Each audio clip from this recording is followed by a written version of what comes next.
राजेश रेड्डी का एक शेर है कि नई लाशें बिछाने के लिए गड़े मुर्दे उखाड़े जा रहे हैं। ये प्रहसन चल क्यों रहा है? एक झटके में सब बदल दीजिए ना। रोज रोज ये खेल क्यों खेल रहे हैं? हमारा ही कत्ल हो रहा है, हम ही मुलजिम भी हैं, क्या बताएं। और मोदी जी बाटी चोखा खाते रहे, फिर जो बेचारे बाटी चोखा खाने वाले थे उनको ऐसी सड़कों पर दौड़ाया है पैदल कि बिहार तक वो ऐसी अवस्था में गए हैं कि पूरा देश रोया।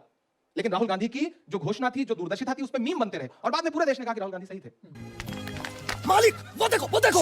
इमरान साहब, ये बताइए, आपकी जिंदगी काफी मुश्किल है अभी जिस तरीके का पोलराइज्ड एटमॉस्फेयर चल रहा है। एक तो आप शायर, ऊपर से आप ऑफेंड करते हैं लोगों को अपनी शायरी से, तीसरा आपको एक मुस्लिम फेस माना जाता है आपकी पार्टी का, चौथा उस पार्टी पर इल्जाम लग जाता है कि भाई आप तो अब एक सिर्फ मुस्लिम पार्टी बन गए हैं। कैसे आप उसको हैंडल कर पाते हैं? सबसे पहली बात तो ये कि मैं इमरान हूं, मुझे सिर्फ मुस्लिम फेस क्यों माना जाता है? मैं पार्टी का एक युवा चेहरा हूं, नौजवान चेहरा हूं, नौजवान राजनेता हूं, नए विचारों की बात करता हूं, तो मुझे फ्रेम में क्यों गढ़ा जाता है? उसमें ये खेल मीडिया भी खेलती है और ये खेल विपक्षी पार्टी भी खेलती है, पहली चीज। दूसरी चीज ये कि क्यों ठप्पा लग जाता है? कांग्रेस पार्टी तो सबकी पार्टी है। आप राहुल गांधी का कोई एक बयान उठा के दिखा दीजिए, महात्मा गांधी जी से शुरू करिए, पंडित नेहरू से होते हुए, सरदार वल्लभ भाई पटेल साहब से होते हुए, मौलाना आजाद से होते हुए, इस देश के डॉक्टर मनमोहन सिंह साहब के आखिरी कार्यकाल तक आप बता दीजिए कि कभी कांग्रेस पार्टी ने यह कहा हो कि हम किसी धर्म विशेष की पार्टी है। सबके लिए काम करती है कांग्रेस पार्टी। तो जो इल्जाम लगा करके राजनीतिक फायदा भारतीय जनता पार्टी उठाना चाहती है, उस खेल में मीडिया क्यों फंसता है? मुझे लगता है मीडिया को तो क्लियरिटी लानी चाहिए, मीडिया को तो खुल के बताना चाहिए कि भारतीय जनता पार्टी का प्रोपेगेंडा है ये। फायदा तो कांग्रेस भी उठाती है ना, तो शाहीन बाग में ही आपको सामने क्यों करती है? कुंभ में तो वो आपका चेहरा सामने नहीं लाती। नहीं, कब हमको कांग्रेस पार्टी ने कब आगे किया शाहीन बाग में? नहीं, जब भी कोई ऐसे मुद्दे होते हैं, वक्फ के मुद्दे होते हैं, शाहीन बाग के आंदोलन में पद्मजा जी आप सबसे मुखर आवाज थे। यहाँ देखिए, यहाँ होता क्या है ना, आपकी पार्टी नहीं करती है, मीडिया ढूंढती है। मुझे भी हैरत होती है कि इमरान प्रतापगढ़ी यहाँ बैठे हैं तो मुझसे इस पे बात नहीं होगी कि मैंने पिछले 3 साल में देश की राज्यसभा में कौन कौन से विषयों पे बात की। मुझसे बात होगी कि इमरान प्रतापगढ़ी आप तो मुस्लिम फेस हैं, इमरान प्रतापगढ़ी आप तो शाहीन बाग में खड़े थे। आप, मैं इलाहाबाद विश्वविद्यालय का पढ़ा हूं, मैं संगम के किनारे पला बढ़ा हूं, मुझसे ज्यादा कुंभ शायद किसी ने देखे हो। तो मैं तो इलाहाबाद की मिट्टी का हूं, मैंने कुंभ को बसते हुए देखा है, उस मेले को। और हम सारे लोग वहां, आज राजनीति हो रही है, वरना इससे पहले तो जितनी बार भी कुंभ का मेला लगता रहा है, क्या हिंदू, क्या मुसलमान, क्या सिख, क्या ईसाई, इलाहाबाद में रहने वाला हर व्यक्ति उसे अपना मेला समझता रहा। और इस बार भी तमाम नफरतें उस वक्त हारी कि जब सारी व्यवस्था जो है वो चौपट हो गई, लोग परेशान रहे। भगदड़ के बाद देखिए मस्जिदों के दरवाजे खुले, कौन हिंदू था कौन मुसलमान था, सबने एक दूसरे के लिए अपने दिल खोल दिए। तो हिंदू मुसलमान तो रह ही नहीं गया वहां पर। ये तो जबरदस्ती का बनाया हुआ एक नैरेटिव है जो भारतीय जनता पार्टी को सूट करता है, सरकारों को सूट करता है। लेकिन ये बात भी सच है कि कांग्रेस, आपको लगता नहीं है कि जैसे आपने कुंभ की बात कर ली और आपने कहा कि क्यों ये एक गलत धारणा बनाती है, ये सब मीडिया की गलती है। सर, सॉरी टू से, पिछले हफ्ते आपने इफ्तार की पार्टी रखी, वहां राहुल गांधी जी गए और क्या तुलना की गई? 1.5 महीना कुंभ चला, नहीं गए ना वो इफ्तार पार्टी में गए। तुलना किसने की? सभी एक आम जनमानस टीम से। वाह बेटा, लगता है तुम गू खा के ही मानोगे। क्यों किया तुलना? राहुल गांधी इससे पहले जब केदारनाथ गए तब तो आपने उनको हिंदू हृदय सम्राट का खिताब नहीं दिया। इससे पहले जब वो हजारों सीढ़ियां चढ़ करके वैष्णो देवी जी के दर्शन करने गए तब किसी ने उनको हिंदू हृदय सम्राट का खिताब नहीं दिया। आज जो इमरान प्रतापगढ़ी के घर पे इफ्तार करने चले आए तो आपने तुलना करनी शुरू कर दी। क्यों की? मीडिया ही तो तुलना कर रहा है ना, भाजपा ही तो तुलना कर रही है ना। तो भारतीय जनता पार्टी जब इस तरह की तुलना देश के सामने रखती है अपना राजनीतिक फायदा लेने के लिए, तब उस समय मीडिया जो है अपना दायित्व तो क्यों नहीं निभाता? सर, आपको लगता नहीं है कि अगर, चलिए आप लोग 60 करोड़ का वो जो आंकड़ा है वो नहीं मानते हैं, 66 करोड़ का, मैं कह रही हूं कि वहां पे अगर 2 लोग भी गए, 1.5 महीना चला महाकुंभ, चलिए वो 144 साल वाला नहीं था, वो हर 12 साल वाला ही सही, लेकिन जब केदारनाथ गए, वो वैष्णो देवी गए, सबने उनकी सराहना की। वही थे जिन्होंने आकर के ये भी कहा था कि मैं जनेऊदारी ब्राह्मण हूं, किसी ने उनको ऐसा बोला नहीं था कहने के लिए। लेकिन अब अगर 1.5 महीना कुंभ का रुख नहीं कर पाते हैं और कोई नेता ये बोल देता है कि कुंभ में जाकर के गरीबी नहीं मिटती, और फिर इफ्तार के मौके पर 1 हफ्ते में 2-2, 3-3 इफ्तार आपके नेता जाते हैं, तो आम आदमी, मैं कह रही हूं वो 2 आदमी जो उस दिन प्रयागराज में थे, वो भी सवाल तो पूछेंगे ना। सवाल तो बिल्कुल पूछना चाहिए कि मोहन भागवत जी गए थे कुंभ में? उम्मीद है आरएसएस आपका जवाब देगी। नहीं नहीं, आप बताइए गए थे कि नहीं? आपको तो वो हमसे नहीं ज्यादा आप जागरूक हैं, आप मीडिया का हिस्सा हैं, तो जाहिर सी बात है आप आरएसएस के कई नेता गए थे। नहीं, बट मोहन भागवत जी गए नहीं थे कि कांग्रेस के भी कई नेता गए थे, दिग्विजय सिंह जी गए थे, उनकी फोटो भी आपको दिखी होगी, डीके शिव कुमार जी गए थे और उनका विरोध हुआ। उनके DK बाद शिव कुमार का विरोध तो हुआ। किसने विरोध किया? कांग्रेस पार्टी ने विरोध किया। किसने? आपके नेता ने कर्नाटक में। मुझे एक नेता का नाम बता दीजिए, कर्नाटक में किस नेता ने विरोध किया? कर्नाटक यही में एक नैरेटिव नेता- है जो भाजपा का नैरेटिव है, जिसमें मीडिया साथ देती है। मुझे एक नेता का नाम बता दीजिए, किसी नेता की मजाल नहीं है। मैं Imran Off the Pratap top of Garhi my हूं, head. मेरी बात सुनिए, मैं इमरान प्रताप गढ़ी हूं, मैं अफ्तार करूंगा, मैं नमाज पढ़ने जाऊंगा, मैं उम्रा करने जाऊंगा, मैं हज करने जाऊंगा। कांग्रेस पार्टी का कोई नेता मेरा विरोध नहीं करेगा। कोई केदारनाथ जाए, कोई वैष्णो देवी के पास जाए, कोई गंगा में स्नान करने जाए, किसने आज तक, कौन विरोध करता है? कैसी बात? यही तो सबसे बड़ा झूठ है जो परोसा जाता है। डीके शिव कुमार जी का किसने विरोध किया? बड़े गर्व के साथ उन्होंने स्नान किया, उनकी तस्वीरें देश के सामने आई। दिग्विजय सिंह, जिस पर भारतीय जनता पार्टी क्या क्या आरोप नहीं लगाती, वो गए, उन्होंने स्नान किया। मुझे बताइए, नीतीश कुमार जी गए थे? नहीं गए थे। भाजपा ने उनसे सवाल पूछा कि आप मेरे सहयोगी हो, आप हमारे साथ सत्ता में हो, आप क्यों नहीं कुंभ नहाने के लिए? चंद्रबाबू नायडू जी गए थे? हाँ भाई, कैसी लगी? आगे स्वाद। लेकिन चंद्रबाबू नायडू और नीतीश कुमार में फर्क ये है कि उनके पार्टी के अध्यक्ष ने ये नहीं कहा कि कुंभ में नहाने से गरीबी नहीं मिटेगी। अभी बदत है भाई, अभी बदत है। फर्क सिर्फ इतना। दरअसल उन दोनों के पार्टी के अध्यक्ष दलित नहीं हैं। मल्लिकार्जुन खड़गे जी अगर कोई बात कह रहे हैं तो वो उनकी एक सदियों की, इस देश के दलितों की सदियों की एक पीड़ा है। उस पीड़ा को आप राजनीति से नहीं जोड़ सकती, उसको आपको सामाजिक तरीके से टैकल करना पड़ेगा। इस देश में अभी रणदीप सुरजेवाला जी जो बात कह रहे थे, हजारों सालों की एक पीड़ा है जिसको मल्लिकार्जुन जी खड़गे जी कह रहे हैं, तो उसे आप राजनीतिक चश्मे से मत देखिए। उनकी पूरी एक नस्ल ने जो झेला है उसको किसी राजनीति से हल नहीं किया जा सकता, उसको सामाजिक सुधार से हल किया जा सकता है, और उसको, उस सवाल को सबको फेस करना पड़ेगा। एकदम स्वाभाविक सी बात है, पहली बात। दूसरी बात, राहुल गांधी जी ने ऐसी कोई बात कही है क्या? प्रियंका गांधी जी ने गंगा यात्रा की थी, गंगा की बेटी का खिताब आप ही मीडिया वालों ने उनको दिया था, उन्होंने यात्रा की थी। आपने कभी उनको जो है मतलब आस्था से फिर उसको क्यों नहीं जोड़ा? भाजपा का कोई एक नेता कहीं डुबकी लगा ले तो आप उसको आस्था का महान केंद्र बताने लगते हैं।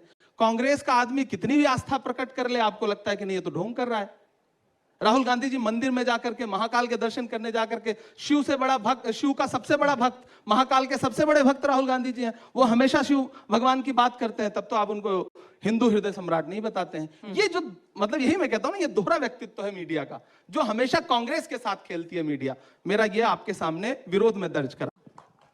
आज जब रमजान के महीने में और होली के आसपास जब बात हुई थी गुजिया और सेवइयों की, क्यों लगता है आपको ऐसा माहौल क्यों बना है?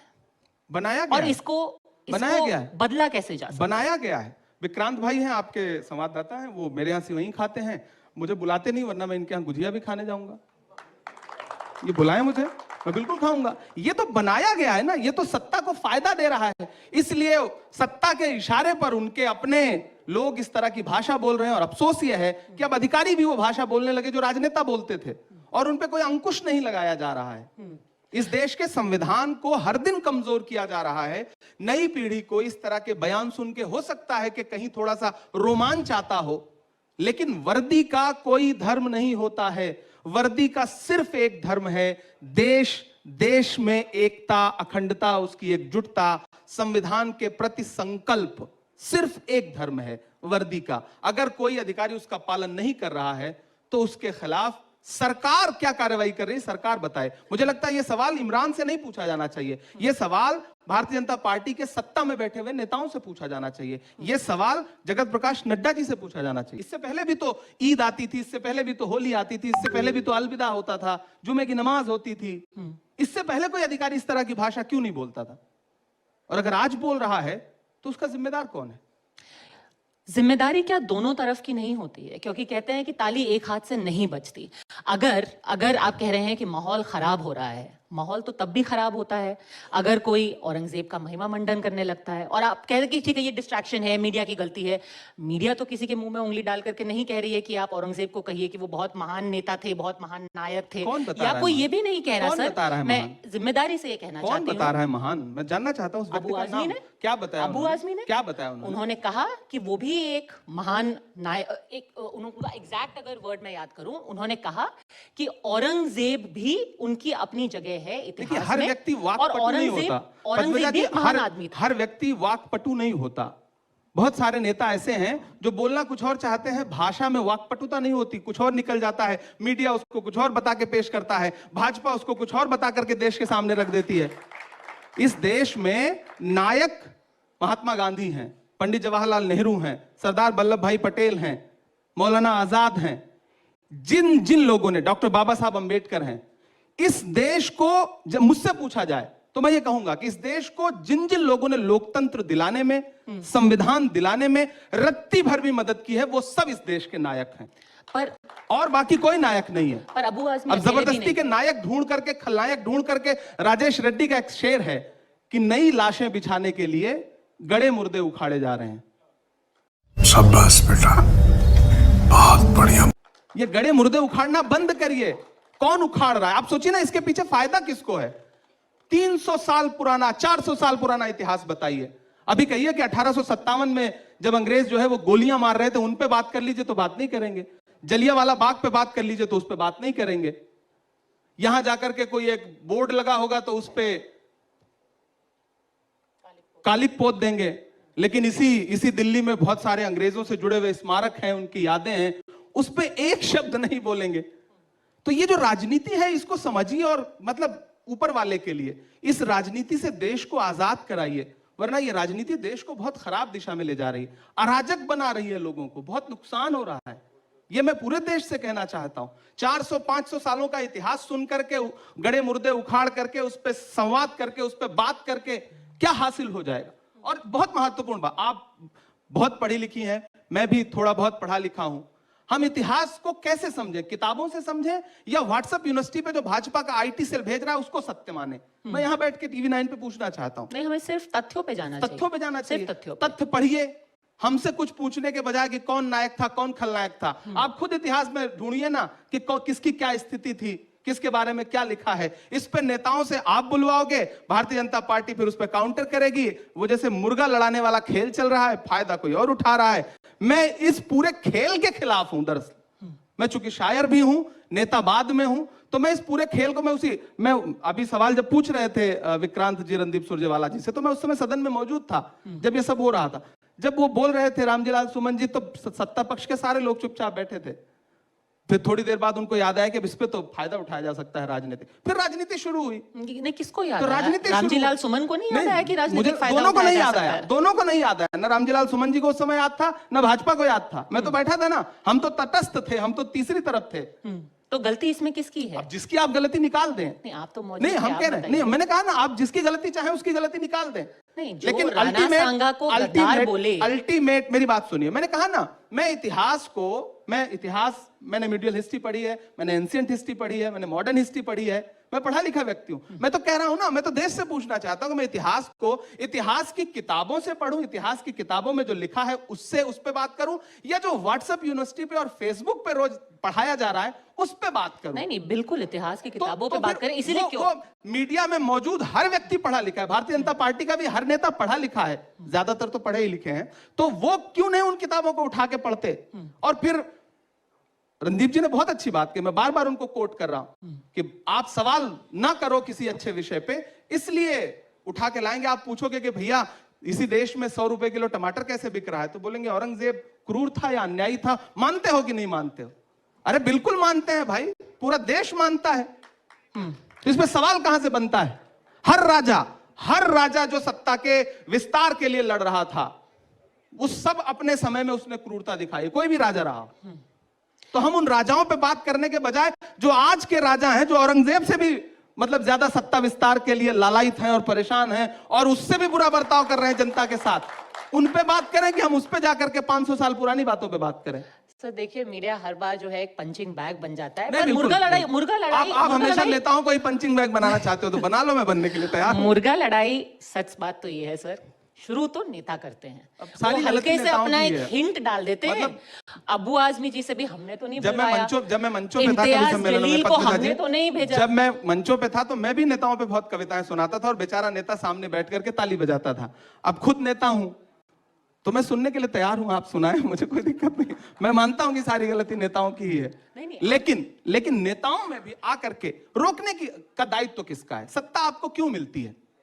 महाराष्ट्र में आपकी सरकार, उत्तर प्रदेश में आपकी सरकार, दिल्ली में आपकी सरकार, आप जो इतिहास देश के सामने रखना चाहते हैं 10-11 साल में उसको स्थापित क्यों नहीं कर पा रहे हैं? इसका मतलब है तो आप झूठा इतिहास पढ़ाना चाहते हैं। अच्छा, आप 10 लोगों को भेज करके कालिक पुतवाएंगे, उसके बाद कार्रवाई का नाटक करेंगे। ये प्रहसन चल क्यों रहा है? एक झटके में सब बदल दीजिए ना। रोज रोज ये खेल क्यों खेल रहे हैं? जितने अंग्रेजों के नाम पे रोड हो सबके नाम बदल दीजिए, मुगलों से इतनी आपत्ति है सब बदल दीजिए। बहादुर शाह जफर जो आखिरी मुगल बादशाह जिसने 1857 की जंग में अंग्रेजों के खिलाफ भारत के संग्राम का नेतृत्व किया, जिसकी अगुवाई में रानी लक्ष्मीबाई से लेकर के तात्या टोपे तक सब लड़ रहे थे, उस इतिहास को भी मटिया मेट कर दीजिए ना। आपके हाथ में है, कर दीजिए। पर इस विषय पे एक आखिरी चीज बोलना चाहती हूँ। अभी संघ से भी ये सवाल पूछा गया था, उन्होंने कहा था कि बार बार अपनी राजनीति के लिए औरंगजेब को क्यों याद किया जाता है? यही तो मैं पूछना चाहता हूं। दारा शिकोह को भी याद कर बहुत सकते हैं। अच्छी बात आपने कही। मुझे हैरत है कि भाजपा फिर संघ को क्यों नहीं मान रही आजकल? क्योंकि भाजपा के नेता पहले जिक्र भाजपा नहीं नहीं मानती करते। क्या? नागपुर के अंदर औरंगजेब जिंदाबाद के नारे लगाए कह रहे हैं गए। कि महाराष्ट्र में एक और जगह थी सर, पहली बात तो जहां किसी ने व्हाट्सएप स्टेटस डाल दिया औरंगजेब पे। आपके पास ऐसा कोई विजुअल है जिसमें जिंदाबाद के नारे लगाए जा रहा? मुझे सुना दें, लड़कों ने मुझे सुना दें। मैं महाराष्ट्र से सांसद हूं, निकलवा करके दिखाते मैं हैं। महाराष्ट्र से सांसद हूं, नागपुर के अंदर मैं प्रोटेस्ट महाराष्ट्र हुआ। से सांसद हूं, मुझे उस पूरे घटनाक्रम की जानकारी है। मैं पूरी जिम्मेदारी से टीवी 9 पे कह रहा हूं कि ऐसा कोई भी विजुअल, ऐसा कोई भी ऑडियो आप सुनवा दें। ठीक है, वहां पर नारे लगे हैं, ऑन झूठ बात है। कैमरा लगे। ये झूठी बात है, निरी झूठी बात है। मैं पूरी जिम्मेदारी से बात कह रहा हूं, कोई नहीं लगाता, कोई नहीं लगा सकता। झूठ पे झूठ, झूठ पे झूठ बोलती जा रही है, शर्म नहीं आती? किसी को इससे कोई लेना देना नहीं है। अगर आपके पास कोई वीडियो आया होगा तो वो भाजपा के आईटी सेल का डॉक्टर्ड वीडियो होगा। मैं जिम्मेदारी से कह रहा हूं। और अगर ऐसा हुआ है तो इस किसी एफआईआर में दर्ज हुआ है या नहीं? हाँ, उनके खिलाफ कौन सा एफआईआर हुआ है। नहीं, एफआईआर में ये दर्ज हुई है चीज कि औरंगजेब के नारे लगे हैं, कौन औरंगजेब जिंदाबाद के। कहां पे दर्ज हुई? और आप यही मुझे कहीं बताइए। महाराष्ट्र में इस पे भी एफआईआर हुई है, और एक शख्स ने औरंगजेब को लेकर के व्हाट्सएप का अपना स्टेटस लगाया, उसको लेकर के तनाव हो गया, उस पे भी जो एफआईआर कुछ भी हुआ उसके पीछे की पूरी कहानी यह है, जो मैंने वहां के लोगों से बात की, कि जब तक औरंगजेब का पुतला लेकर के या उनकी फोटो लेकर के जो विरोध प्रदर्शन किया जा रहा था, उससे किसी को कोई तकलीफ नहीं थी। कोई एक चादर मजार से उठा करके उसको लपेट करके जब उसको जलाया गया तो एक अफवाह यह फैली कि उस पर कुरान की आयतें लिखी हुई थी। अफवाह फैली। अब मैं यहां आता हूं, दिन भर विरोध प्रदर्शन चलता रहा, प्रोटेस्ट चलता रहा, पुलिस क्या कर रही थी, लॉ एंड ऑर्डर क्या कर रहा था? उन्होंने एफआईआर दर्ज की एफआईआर 12:30 बजे। एफआईआर दर्ज करने से जिम्मेदारी खत्म हो गई। आग लगी, दुकानें जली, घर जले, या फिर लोगों की गाड़ियां जली, वो शाम के 7:30 बजे शुरू लोग हुआ। जख्मी हुए। तब तक दिन भर प्रशासन क्या कर रहा था? मुख्यमंत्री का गृह क्षेत्र है, किसका फेल्योर है? मुख्यमंत्री का फेल्योर नहीं है ये। इंटेलिजेंस ब्यूरो क्या कर रही थी? एलआईयू क्या कर रहा था? जिम्मेदारी कौन लेगा? इसकी भी जिम्मेदारी कांग्रेस पे डाल दी जाएगी या फिर इसकी जिम्मेदारी भाजपा लेगी आगे बढ़कर के? नहीं, उसकी जिम्मेदारी तो अधिकारियों अगर को होनी अगर चाहिए। अगर खुद मुख्यमंत्री जिस भाषा का इस्तेमाल लगातार कर रहे थे, भारतीय जनता पार्टी का एक मंत्री वहां पर जिस भाषा का इस्तेमाल करता है, नितेश राणे, अगर आप बताइए क्या वो संविधान को मानता है? शपथ उसने संविधान के लिए है ना। और वो किसी धर्म विशेष के खिलाफ, किसी वर्ग विशेष के खिलाफ अगर मतलब बहुत ही अपशब्दों का प्रयोग करती हुई टिप्पणियां करता है तो पूरी भाजपा सो रही है, मुख्यमंत्री सो रहे हैं, प्रधानमंत्री जी सुनते नहीं है इन बातों को। और अगर सुनते हैं तो ऐसे लोगों पे लगाम क्यों नहीं लगाते हैं? सवाल है या नहीं? और ये सवाल इमरान प्रतापगढ़ी पूछे इससे पहले मुझे लगता है कि लोकतंत्र का चौथा खंभा खड़ा हो, ये सवाल पूछना शुरू करे। और विश्वास करें, जिस दिन ये चौथा खंभा ये सवाल पूछना मजबूती से शुरू कर देगा और ऐसे फुटकर नेताओं को मीडिया में तवज्जो मिलना बंद हो जाएगी। तो ये जितने सोशल मीडिया के फुटेज पाने की चाह में घूम रहे हैं, दुकानें बंद करवाते हुए, भाषणबाजी करते हुए, ये सब दो कार्यक्रमों में इनको फुटेज ना मिले, ये सब घर बैठ जाएंगे। इनको लगेगा कि इन्वेस्टमेंट ज्यादा हो रहा है, आउटकम कम आ रहा है। अभी इनको लगता है कि इन्वेस्टमेंट चवन्नी का है, आउटकम बहुत अच्छा आ रहा है। मैं जाके एक बयान दे देता हूं, कितनी मुश्किल से साफ सुथरी राजनीति करने वाला व्यक्ति जिंदगी भर चप्पल घिसता है, मेहनत करता है, जनता के बीच में जाता है, लोगों से मोहब्बत की बातें करता है, उसको मीडिया में कभी कोई जगह नहीं मिलेगी। लेकिन एक कोई नेता खड़ा होगा और कहेगा कि ये दुकान बंद करो, ये नाम कैसे लिखा है, इस नाम को बदल दो, वो अगले दिन देश भर में वायरल है। सबसे शॉर्टकट रास्ता है। और फिर भारतीय जनता पार्टी टिकट लेके खड़ी है कि आओ भैया, तुम सभासद बनो, तुम विधायक बनो। ये जो पूरी राजनीति है, मतलब मैं तो कोशिश कर रहा हूं कि मैं तो किसी दिन आदरणीय प्रधानमंत्री जी से मिलकर कहूंगा कि आप कतर के अमीर को बुला करके गले लगाते हैं, शेख तमीम को, आप सऊदी के क्राउन प्रिंस सलमान को गले से लगाते हैं, आप शेख हसीना की मेहमान नवाजी करते हैं प्रोटोकॉल तोड़ के। इस देश में जो कुछ घट रहा है उसको क्यों नहीं देख रहे हैं आप? देखिए, उस पर बात करिए, इतिहास आपको याद रखेगा अगर आप ऐसा कुछ बेहतर कर पाए तो। जी, आज का जो टॉपिक है वो है कांग्रेस की कहानी शायर हिंदुस्तानी। आज के दिन 2025 में क्या है कांग्रेस की कहानी, आगे की क्या है रणनीति कांग्रेस की? किस तरीके से आप कह रहे हैं कि एक साफ सुथरी राजनीति करना चाहते हैं, हम धर्म के आधार पर राजनीति नहीं करना चाहते, तो क्या है वो फॉर्मूला जो एक यंग फेस, मैं मुस्लिम फेस नहीं कहूंगी, यंग फेस जो है कांग्रेस शुक्रिया। का, मैं खुद चाहता हूं कि मुझे यंग फेस कहा जाए। यंग पढ़ा लिखा फेस। मैं इस देश कहानी की जो बता रहे संसद हैं। में जब पहुंचा तो मैं आज देश को TV9 पे बताना चाहता हूं कि मैंने पहली जो तकरीर की, सबसे पहली बात तो जब मैं आया तो लोगों को लगता था कि इमरान प्रतापगढ़ी नाम है तो जाएगा, अल्लाह के नाम पे शपथ लेगा, उर्दू में शपथ लेगा। मैं हिंदी लिटरेचर का स्टूडेंट रहा हूं, तो जब मैंने हिंदी में शपथ ली तो बहुत सारे मुझे देश के एक बहुत बड़े पद पे बैठे हुए व्यक्ति ने बुला के कहा कि अरे तुम्हारा नाम इमरान प्रतापगढ़ी है, तुमने हिंदी में शपथ ली। तो मैं भी चौंका कि मतलब मानसिकता क्या बनी हुई है। मैंने जो पहला 0 आवर लगाया, जो मैंने सबसे पहली स्पीच की, वो इलाहाबाद विश्वविद्यालय में एक झटके में 400% फीस बढ़ा दी गई स्टूडेंट की, 300% फीस बढ़ा दी गई हॉस्टल की। मैंने उसके खिलाफ पहली स्पीच की। मैं हर मुद्दे पे बात कर रहा हूं। मैं बिल्कीस के लिए भी आवाज उठा रहा हूं तो हाथरस की बिटिया के लिए भी आवाज उठा रहा हूं। मैं किसानों के लिए आवाज उठा रहा हूं तो सीधी में प्रवेश शुक्ला ने जिस आदिवासी युवक के चेहरे पर पेशाब की थी भाजपा के नेता ने, मैं उसके लिए भी संसद में आवाज उठा रहा हूं। मैं तुम्हें अपने उसूलों की कसम देता हूं, मुझको मजहब के तराजू में न तौला जाए। मैंने इंसान ही रहने की कसम खाई है, मुझको हिंदू या मुसलमान न समझा जाए। क्या बात है? मैं कोशिश कर रहा हूं और सच में देखिए, आप कह रहे हैं कि कांग्रेस का भविष्य क्या है या कांग्रेस 2025 में कांग्रेस क्या है। हमारे नेता राहुल गांधी जी ने एक नारा दिया, यह लड़ाई संविधान बचाने की है। हम संविधान बचाने का नारा देके किसी को डरा नहीं रहे, हम सही सही कह रहे हैं कि संविधान को खतरा है। मैं यहां बैठ के पूछना चाहता हूं कि ईद जैसा त्योहार, जो मुसलमानों का सबसे प्रमुख त्योहार है, हरियाणा में ईद की छुट्टियां कैंसिल कर दी जाती हैं, जबकि संविधान बाकायदा यह कहता है कि हर धर्म का जो प्रमुख त्योहार होगा उस पर आज की छुट्टी होगी। यह संविधान पे हमला है या नहीं है? कैंसिल नहीं कि उसको रिस्ट्रिक्टेड हॉलिडे रिस्ट्रिक्टेड क्यों कर दिया गया? क्या आप दूसरे धर्मों के प्रमुख त्योहारों पे ऐसा करने का साहस जुटा पाएंगे? क्योंकि आपको मुसलमानों को प्रताड़ित करने पे एक तबका है जो आपको लगता है कि खुश हो रहा है, आपका नेतृत्व खुश हो रहा है। शायद अगर नहीं हो रहा है तो फिर नेतृत्व तो सवाल पूछना चाहिए नेतृत्व को। क्या इतना पराया कर दिया है आपने? आप सौगातें मोदी यही दे रहे हैं, आप जो किट बांट रहे हैं उस किट में यह पर्ची है क्या कि ईद की छुट्टी कैंसिल कर दी जाएगी, छत पे नमाज नहीं पढ़ने दी जाएगी? क्या उस किट में ऐसा है क्या कुछ? और अगर ऐसा नहीं है तो फिर अगर कोई राज्य नेतृत्व ऐसा कर रहा है तो सवाल कौन पूछेगा? सत्ता के शीर्ष पे बैठा हुआ व्यक्ति। प्रधानमंत्री जी का दायित्व है, गृह मंत्री जी का दायित्व है, भारतीय जनता पार्टी के राष्ट्रीय अध्यक्ष का दायित्व है कि पूछें। अगर नहीं पूछ रहे हैं तो इसका मतलब उनकी शय है, वो ऐसा चाहते हैं। और क्या समझा जाए? तो सारे सवाल अंततोगत्वा विपक्ष के बजाय तो सत्ता पक्ष की तरफ घूम के खड़े हो जाते हैं ना। सारे माइक का मुंह तो सत्ता पक्ष की तरफ होना चाहिए, लेकिन अफसोस हमारी तरफ है। नहीं, हमारा ही कत्ल हो रहा है, हम ही मुलजिम भी हैं, क्या बताएं, बड़ा मसला है। आपकी तरफ तो इसलिए क्योंकि हम कांग्रेस के भविष्य की बात कर रहे हैं, और देखिए, भविष्य तो आप जैसे नेता ही कांग्रेस लिखेंगे। का भविष्य पद्मजा जी वही है जो इस देश का भविष्य है। मैसेज क्या है आज कांग्रेस का देश के युवा के लिए, देश के वोटर के लिए, फर्स्ट टाइम वोटर्स के लिए? आज आपके लिए क्यों वोट किया जाए?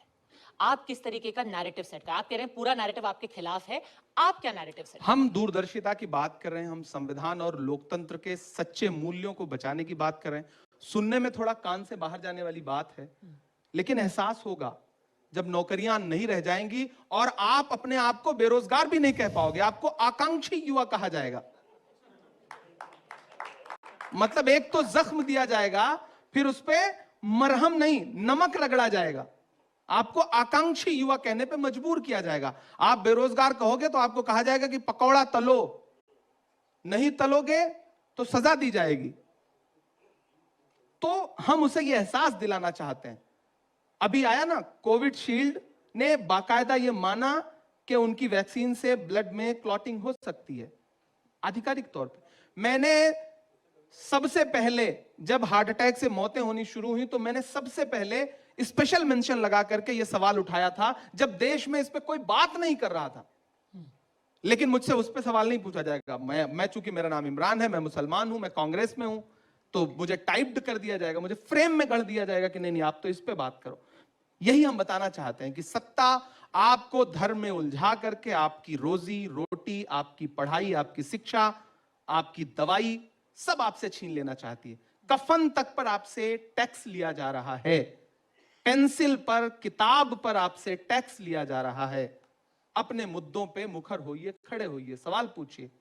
आज कम युवा समझ रहे हैं, 2024 में कुछ युवाओं ने समझा। राहुल गांधी जी की राजनीति को 4000 किलोमीटर चले वो। मुझे लगता है कि आने वाले दिनों में और समझेंगे लोग, बिल्कुल समझेंगे। कांग्रेस का वही भविष्य है जो देश का भविष्य है, और देश का भविष्य उज्जवल है, इसमें कोई दो राय नहीं। आपको एक आपका ही एक शेर का एक अंश कोट करूंगी, जहां आपने कहा कि एक नया गांधी बनाऊंगा।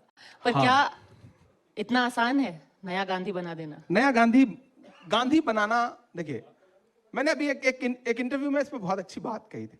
जब मैं ये कहता हूं कि जो हर जालिम से टकराएगी वो आंधी बनाऊंगा, नए अंग्रेज आए हैं नया गांधी बनाऊंगा, तो दरअसल मैं नया गांधी बनाने की बात नहीं कर रहा हूं। गांधी तो राहुल हैं ही, मैं नए अंग्रेजों को एड्रेस कर रहा हूं।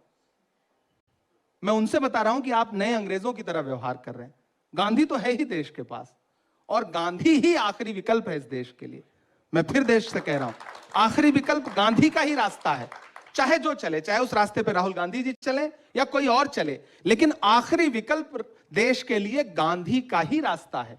आप नफरत के रास्ते पे देश को आगे नहीं ले जा सकते। नफरत की उम्र बहुत छोटी होती है। और यहां बैठ के फिर कह रहा हूं ये बात मैं टीवी 9 पे, एक जिम्मेदार चैनल पे, कि ये जो 20 साल, 25 साल, 30 साल का शासनकाल है ना, ये इतिहास का जब एक पन्ना पलटता है ना, तो एक पैराग्राफ में खत्म हो जाएगा। जिन्होंने 50-50 साल हुकूमत की, 100-100 साल हुकूमत की, एक पन्ने में पलट दीजिए तो फिर अगला शासनकाल आ जाता है, अगला शासक वर्ग आ जाता है। तो ये जो 10 साल, 15 साल, 20 साल, इससे ज्यादा लोकतंत्र में कोई नहीं रह रहा है।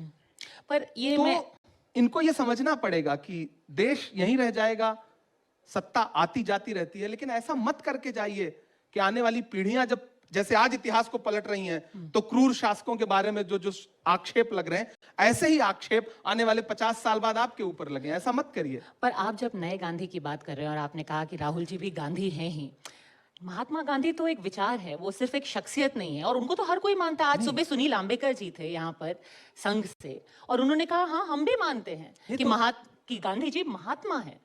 और उनको ये कह देना कि सिर्फ एक व्यक्तित्व तक ही वो सीमित हैं, या अब राहुल जी ही गांधी हैं, सिर्फ एक सरनेम तक सीमित हो गए। पद्मजा जी, कोई भी विचार एक दिन में थोड़ी बनता है। विचारधारा तो महात्मा गांधी जी भी पहले एक शख्स थे, अकेले चले ना, और उसके बाद पूरा देश पीछे चल पड़ा, फिर एक विचार बन गए वो। आज राहुल गांधी, आपको मैं नहीं कह रहा हूं कि राहुल गांधी अकेले कोई विचार हैं। राहुल गांधी महात्मा गांधी की विचारधारा का अनुसरण कर रहे हैं। विचार तो ऑलरेडी मौजूद है, और वो विचार राहुल गांधी का विचार नहीं, वो महात्मा गांधी का विचार है, वो पंडित नेहरू का समावेशी विचार है, वो मौलाना आजाद का विचार है, वो डॉक्टर बाबा साहब अंबेडकर का विचार है। जिस विचार को लेकर के एक व्यक्ति खड़ा है, संघ ये कहता है कि महात्मा महात्मा है, लेकिन महात्मा की हत्या को हत्या नहीं मानता, वध बोलता है। तो उस शब्दों के खेल को समझिए ना, कि जब दुनिया के किसी भी देश में जाएंगे, एक कोई प्रतिमा अगर भारत के किसी व्यक्ति की मिलेगी तो महात्मा गांधी की मिलेगी, तो वहां जाकर के आपको शीश तो झुकाना ही है। लेकिन फिर मन में, फिर अगर गोडसे के लिए रत्ती भर भी आपके मन में श्रद्धा भाव है, तो फिर ये तो बहुत शर्मनाक है ना। आप भारत जोड़ो यात्रा का जो संदेश था, उसको अगर आपको कन्वे करना होता अपने शब्दों में, तो आप क्या कहेंगे? क्या है उस यात्रा का संदेश? मैं, देखिए, मैंने तो उस यात्रा से ही ये शेर निकला था जो भी आपने पढ़ा था, कि जो हर जालिम से टकराएगी वो आंधी बनाऊंगा, नए अंग्रेज आए हैं, नया गांधी बनाऊंगा। दरअसल राहुल गांधी जी जब उस यात्रा पर निकले ना, तो मेरे लिए भी बहुत अचंभित करने वाली बात थी। और मुझे भी लगा कि 4000 किलोमीटर, मैंने कई जगह ये बात कही कि आज भी मेरे पैर का एक आध नाखून जो है उंगली का, आज भी काला है। वो नाखून पैर के कई बार उखड़े और वो काले पड़े, और आप ज्यादा चले तो पैर के नाखून आपके जूते में घिस घिस के वो उखड़ जाते हैं। जब वो 4000 किलोमीटर, और सोचिए एक ऐसा व्यक्ति 4000 किलोमीटर के लिए निकला पैदल, जिस पे आरोप क्या है, वो शहजादा है, वो राजकुमार है। और आरोप किसी छोटे व्यक्ति का नहीं है, प्रधानमंत्री का है, गृह मंत्री का है, खुलेआम मंचों से कि राहुल गांधी तो शहजादे हैं, राहुल गांधी तो राजकुमार है। वो राजकुमार 4000 किलोमीटर चलता है पैदल, भारत की गलियों की खाक छानता हुआ, सड़कों की खाक छानता हुआ। और जो खुद को फकीर कहते थे, उन्होंने क्या किया? 10 लाख का सूट, मोवाडो का चश्मा, हुबलोट की घड़ी, 8,500 करोड़ का जहाज, दुनिया के तमाम देशों की यात्राएं। तो फिर फकीर और शहजादा अगर ऐसे विरोधाभासी हैं, तो ऐसे फकीर को तो फिर मतलब खुदा खैर करे, और ऐसे शहजादे को तो हम पलकों पे बिठाएंगे कि भाई जो एक टी शर्ट पहन करके पूरे भारत की खाक छान रहा है, लोगों को गले से लगा रहा है, सीने से लगा रहा है। तो असल तो मुझे लगता है कि ऐसा ही शहजादा होना चाहिए। लेकिन इस विमर्श में अगर हम जाएंगे तो फिर वहां पे भी वो मीम बनाएंगे, वो जूतों का बताएंगे कि ये 10,000 का जूता है और ये शर्ट इतने की है। तो ये वो भी तो झूठ बोलते हैं ना। अभी वही जूता पहन के रणदीप भाई भी बैठे थे, आप अपने विजुअल उठा के देख लीजिए। जो जूता राहुल गांधी जी पहनते हैं, वही जूता जिसको भारतीय जनता पार्टी का IT सेल 2.5 लाख रुपए का बताता है, वो सेलेक्ट सिटी वॉक में 17,000 रुपए का है। एक दिन मैं भी खरीदने गया था, मुझे कंफर्टेबल नहीं लगा तो मैंने नहीं खरीदा। ठीक है, सही से बता रहा हूं मैं, उस ब्रांड का नाम नहीं ले रहा हूं, नहीं उसका विज्ञापन हो जाएगा। देखिए अब अलग अलग नेताओं का कौन क्या पहनता है, ये तो सबको आजादी है, कोई कुछ भी पहने। नहीं, मैं उस झूठ की बात कर रहा हूं ना कि बीजेपी का IT सेल कैसा झूठ। राहुल गांधी की टी शर्ट, अगर वो ठंडी में टी शर्ट पहन के चल रहे हैं तो मतलब मीम बन रहा है उस पे। अरे भाई, एक व्यक्ति अगर 50 साल से ज्यादा उसकी उम्र है, वो इतना फिट है, इतना युवा है, मैं भी उनके साथ चलता था, मुझे ठंड लगती थी, मैं तो जैकेट पहन लेता था, हम सारे लोग जैकेट पहने रहते थे। वो आदमी फिट है तो उसकी फिटनेस की तारीफ करने के बजाय आप उस पर मीम बनाओगे। जब राहुल गांधी, मुझे याद है कि अल्पसंख्यक मंत्रालय का एक कार्यक्रम था, TV9 को याद होगा, इंडिया गेट के सामने उसमें तो बाटी चोखा खाते हुए प्रधानमंत्री जी ने एक फोटो पोस्ट की थी। और राहुल गांधी जी ने उसी दिन कोविड के आने की, कोविड की सुनामी की घोषणा की थी कि देश में कोविड की सुनामी आने जा रही। तब मेरा ख्याल है 6-7 महीने बाकी थे। और मोदी जी बाटी चोखा खाते रहे। फिर जो बेचारे बाटी चोखा खाने वाले थे, उनको ऐसी सड़कों पे दौड़ाया है पैदल कि बिहार तक वो ऐसी अवस्था में गए हैं कि पूरा देश रोया। लेकिन राहुल गांधी की जो घोषणा थी, जो दूरदर्शिता थी, उस पे मीम बनते रहे, और बाद में पूरे देश ने कहा कि राहुल गांधी सही थे। शाबाश बेटा, बहुत बढ़िया। अब बताइए मैं क्या करूंगा? एक बहुत सिंपल सी टिप आपके साथ शेयर करती हूँ। अपने हाथ को इस तरीके से रखिए। If you look at this from your side, आपका लेफ्ट हैंड आपको बी के जैसे दिखेगा और राइट हैंड आपको डी के जैसे दिखेगा। B and D. B for थोड़ी मदद रखिए। वे मैं थो तेरा मन पर